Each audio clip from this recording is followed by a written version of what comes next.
Hi, I'm Josh from Action1. If you manage multiple departments, locations, or customer environments, the hard part is keeping everything separated without losing the big picture. In this video, I'll show you how Action1 lets you manage separate organizations while still giving you that one enterprise-wide view. And the easiest way to think about this is scope. The enterprise is the top level, while underneath it, you have organizations. And those can represent departments, business units, office locations, or customer environments. Then, inside each organization, you use endpoint groups to target smaller sets of devices. Now, let's start where organizations are managed. First, scroll down to Configuration and click on Organizations. This is your enterprise structure. Each organization is a separately managed set of endpoints where you can assign specific administrators to manage them. You'd use separate organizations when you need real separation between departments or your customers. Though, if you don't need that separation, you probably don't need to create organizations, and endpoint groups might be the better option. So remember this. Organizations are for separation, while groups are for targeting different sets of devices. Now, to create an organization, all you have to do is click on Add Organization, put in the name, click Add, and you're ready to go.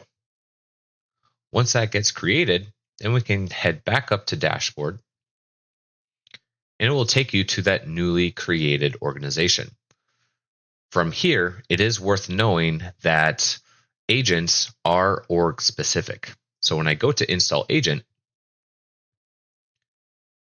and since I was selected on that test organization, when I download the MSI or Mac or Linux package, that installer and agent will be for that specific organization.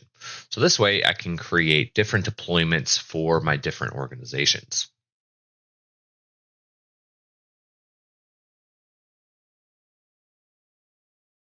Now, going back to the dashboard and selecting Enterprise, this is where the enterprise-wide view becomes useful. I get to roll up a single place where I can review the overall health status across everything. When I select a single organization, now this dashboard focuses only on that organization's endpoints, updates, vulnerabilities, and device health. That's the view a department level admin cares about. And then clicking on endpoints, this is the clearest place to see the difference. With one organization selected, I'm only seeing endpoints that belong to that organization. When I switch to the enterprise scope, I can see endpoints across all of my organizations, and the organization column tells me exactly where each endpoint belongs. That's great for reviewing assets and checking device status.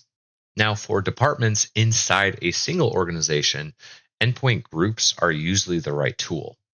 So if I select another organization, these are all the groups I have created for that specific org. A group is just a subset of endpoints inside the organization. You might create groups for servers, workstations, pilot devices, production devices, or different patching rings.